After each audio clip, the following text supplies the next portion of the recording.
A paz do Senhor, queridos irmãos, nós estamos aqui mais uma vez para mais uma EBD online. Nós temos a oportunidade hoje de começarmos um novo trimestre, uma nova lição, e na classe dos adultos nós vamos tratar sobre o tema A Arte de Viver Bem. Nesta revista nós vamos passear por alguns livros do Antigo Testamento, aprendendo alguns princípios para que possamos ter assim uma vida melhor aqui na Terra. A Bíblia vai nos ensinar a respeito de como começarmos e terminarmos bem. Nós vamos aprender durante esta lição a respeito de muitos princípios bíblicos importantes para que nós possamos ter uma vida melhor. E na lição de hoje, a lição número 1, nós vamos tratar sobre o tema Como Começar e Terminar Bem. E o nosso texto base, o texto áureo da lição de hoje, está em Gênesis capítulo 1, versículo 27, que diz assim: Criou Deus o homem à sua imagem, a imagem de Deus o criou, homem e mulher os criou. Louvado seja Deus porque esse texto sagrado nos ensina a respeito de quem criou o homem. Foi Deus, pelo seu poder, pela sua palavra, que deu vida ao homem, que criou o homem. Nós louvamos ao Senhor por isso e porque estas palavras estão registradas nas Escrituras. Nós sabemos que o homem tem muitos questionamentos. Dentre esses questionamentos que a humanidade tem é: de onde viemos? Aqueles que creem na palavra de Deus sabem que nós viemos da criação de Deus. É Deus o autor de todas as coisas. A verdade central desta lição diz assim: a forma como Deus decidiu trazer tudo à existência pela palavra do seu poder nos faz pensar na segurança que temos ao nos colocarmos debaixo dos seus cuidados. De fato, aqueles que conhecem o Senhor revelado nas Escrituras podem ficar tranquilos, sabendo que o Senhor, que é Deus bondoso, misericordioso e fiel, cuida de cada um de nós. É por isso que nós aprendemos este princípio. Para que nós possamos ter uma vida melhor, é preciso confiar no Senhor, é preciso confiar nos seus cuidados. É muito bom saber que Deus cuida de cada um de nós. É muito bom saber que a fidelidade de Deus, ela é provedora para as nossas vidas. E é bom saber que o nosso Deus também é imutável. Ele não pode mudar. Hoje e amanhã e eternamente o nosso Deus continuará sendo bom e continuará cuidando do seu povo. E aí nós partimos, irmãos, para o primeiro ponto da lição. O primeiro ponto da lição vai nos falar a respeito da criação, de como Deus criou todas as coisas e como isso vai nos ajudar a compreendermos melhor a forma que nós temos para viver. A lição, no primeiro ponto, diz assim: comece reconhecendo Deus e seus propósitos por meio das obras de suas mãos.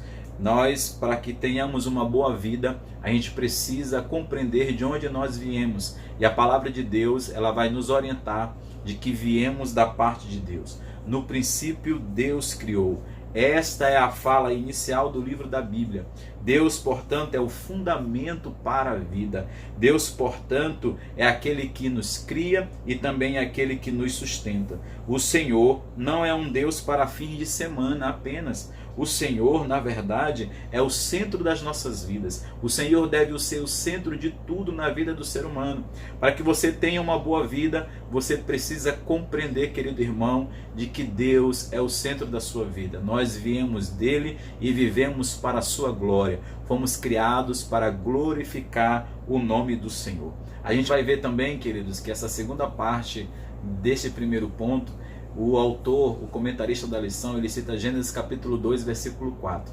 E nesse texto, o Senhor nos dá ordem ao homem para procriar, para gerar outras criaturas, para povoar a terra. Apesar de que o homem, nós sabemos que ele procria, ele gera outras pessoas, ele povoa a terra, nós sabemos que o início de todas as coisas foi o Senhor. É o Senhor quem dá vida ao homem. É o Senhor, então, que é a origem de todas as coisas. É o Senhor que é o autor de tudo aquilo que nós temos. Na terceira parte deste primeiro ponto da lição, o autor ele vai falar sobre a percepção de Deus através da criação.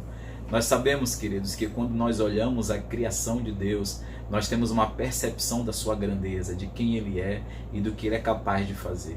Nós nos admiramos quando observamos aquilo que o Senhor criou, toda a sua grandeza, toda a sua beleza, toda a sua criatividade, e nós vamos perceber pela criação do Senhor que Ele se revela a nós. Como diz já o salmista, ele diz que os céus proclamam a glória de Deus e os firmamentos anunciam as obras de suas mãos. Nós louvamos a Deus porque o Senhor também se dará a revelar de uma forma geral à humanidade como o Criador de todas as coisas. Portanto, este primeiro ponto nos ensina que nós precisamos conhecer o Senhor como o Criador de todas as coisas. Se queremos ter uma boa vida, se queremos viver bem, nós precisamos saber de onde nós viemos, quem criou todas as coisas. E agora nós vamos ouvir nosso diácono, irmão William, professor da classe dos adultos, que vai nos trazer uma palavra a respeito do segundo ponto desta lição. A paz do Senhor Jesus, meus irmãos. Neste momento, nós vamos falar do tópico 2 da lição bíblica desta manhã. E no ponto 2 da lição bíblica desta manhã, o autor ele vai dizer que a criação ela revela os propósitos de Deus. E já no tópico 1 deste ponto 2, o autor ele vai dizer que a única criatura feita à imagem e semelhança de Deus é o homem. E para defender a sua ideia, ele vai dizer que não importa quão inteligentes sejam alguns animais ou o quanto podem aprender algumas tarefas, eles de fato não foram feitos à imagem e semelhança de Deus. E ao observarmos a narrativa bíblica de Gênesis 1, onde está relatado a criação de Deus, nós podemos observar que toda vez que Deus vai criar algo, ele emite ordens. E ao emitir ordens, tanto a criação inanimada quanto a criação animada, ela passa a existir, a ser e a permanecer pelo poder da sua palavra. Porém, quando Deus vai criar o homem, é feita uma atitude diferente. Quando Deus vai criar o homem, Deus faz diferente. Ele, de fato, conforme está lá na leitura bíblica que está embasando a lição desta manhã, em Gênesis capítulo 1, versículo 26, na parte A, vai dizer assim: Então disse Deus, façamos o homem à nossa imagem, conforme a nossa semelhança. Veja que é diferente. Deus não apenas emitiu uma ordem, mas foi o próprio Deus quem fez o homem. E não apenas o fez, mas o fez à sua imagem e à sua semelhança. Portanto, a narrativa bíblica nos garante de que o homem é o único ser criado por Deus, à sua imagem e à sua semelhança. E mais do que isso, o autor já no tópico 2 desse ponto 2, o autor ele vai dizer que este fato de ser criado à imagem e semelhança de Deus traz algumas implicações. E dessas implicações nós podemos observar na narrativa bíblica que há duas ordens de Deus. E estas ordens é no tocante a exercer domínio. A imagem e semelhança de Deus em nós não é apenas para a nossa vaidade, mas para que exerçamos o domínio. E a narrativa bíblica vai nos deixar claro que esse domínio que devemos exercer, ele é pelo menos em dois aspectos. No aspecto externo, pois nós podemos ver também no versículo 26, na parte B desse versículo, a qual nós lemos, onde está escrito assim: nós podemos ver que logo após o Senhor criar o homem, ele já de imediato, ele vai dar uma ordem ao homem. Ele vai dizer assim, na parte B do versículo 26. Domine ele sobre os peixes do mar, sobre as aves dos céus, sobre os animais grandes de toda a terra e sobre todos os pequenos animais que se movem rente ao chão. Logo, nós podemos ver que isto é uma ordem de Deus. Deus dá uma ordem para que o homem exerça domínio, governo, sobre todas as coisas externas a qual o Senhor tinha criado, sobre toda a criação. Nós podemos ver que Deus deu ordem ao homem para que o homem desse o nome a todos os animais. Isso é, de fato, um exemplo do domínio e governo do homem sobre todas as coisas que Deus havia criado. Mas mais do que isso, mais do que um domínio e governo sobre as coisas externas, Deus também deu uma ordem para que o homem dominasse a si mesmo. Ou seja, ele devia ter um domínio interno também, a qual nós podemos ver que isso está implícito no versículo 16 e 17 agora do capítulo 2 de Gênesis, onde está escrito assim: E o Senhor Deus lhe deu esta ordem: De toda árvore do jardim comerás livremente, mas da árvore do conhecimento do bem e do mal não comerás, porque no dia em que dela comerdes, certamente morrerá. Nós vemos aqui então agora que é um domínio, Deus está chamando, Deus está dizendo, está dando uma ordem ao homem de que ele tem que dominar a si próprio. Ele tem que dominar as paixões de sua alma, os intuitos de sua alma. Ele deveria obedecer à ordem de Deus, não só para controlar as coisas internas, mas também para se controlar internamente. Vejamos então que Deus deu a ordem para que o homem pudesse exercer domínio e governo sobre todas as coisas que o rodeavam. Logo, nós vemos que esse exercer de domínio e governo era para garantir a manutenção e a harmonia de todas as coisas que o rodeavam. Porém, o autor da lição também, muito sabiamente, já no tópico 13, este ponto 2, o autor ele vai falar sobre a perfeita harmonia na criação. E ao falar sobre a perfeita harmonia da criação, sabiamente o autor ele vai dizer que isso não se dá apenas pelo poder do homem. Ele vai dizer que isso, na verdade, se dá pelo poder e governo de Deus. É Deus quem, de fato, é o sustentador de todas as coisas. Nós podemos notar que as atitudes do homem podem implicar na harmonia e manutenção de todas as coisas que o rodeiam, mas só quem pode garantir a perfeita harmonia na criação é o Deus, o Criador, o nosso Senhor. Este Senhor que nunca perde o controle, este Senhor que é o Todo-Poderoso, este Senhor que não falha, esse Senhor que não chega atrasado. Muito sabiamente, o autor, no tópico 3 deste ponto 2, ele vai dizer que a perfeita harmonia em toda a criação de Deus só pode ser garantida pelo próprio Deus, o Criador.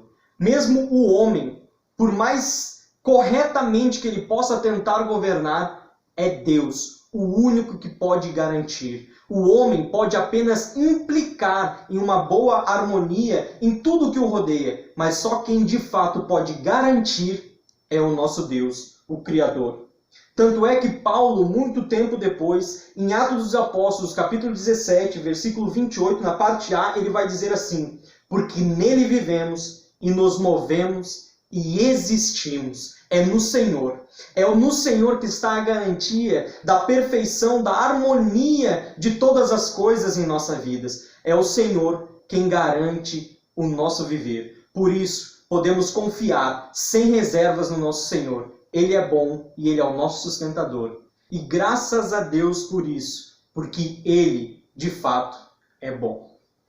Muito bem, queridos. Portanto, nós vimos aí com o nosso irmão William, querido irmão William, a respeito da criação que revela os propósitos de Deus. E aí chegamos no terceiro ponto. O terceiro ponto ele fala que nós devemos vencer o poder e a influência do pecado.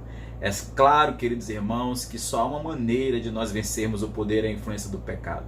É através de Cristo Jesus. É através do poder do nome de Jesus. Não há outra forma, não há religião nenhuma que nos ajude a vencermos o poder do pecado. Só Jesus Cristo tem este poder. No livro de Gênesis, no capítulo 3, ele descreve o momento da queda do homem. Gênesis capítulo 3 fala o momento onde o homem desobedeceu a Deus. E por conta da sua desobediência, todo tipo de mazela adentrou na humanidade, trouxe também muitos outros problemas para a natureza, e nós vamos perceber isso ao longo da história da humanidade, como aquilo que era bom se tornou mal, como nós somos afetados pelo poder do pecado.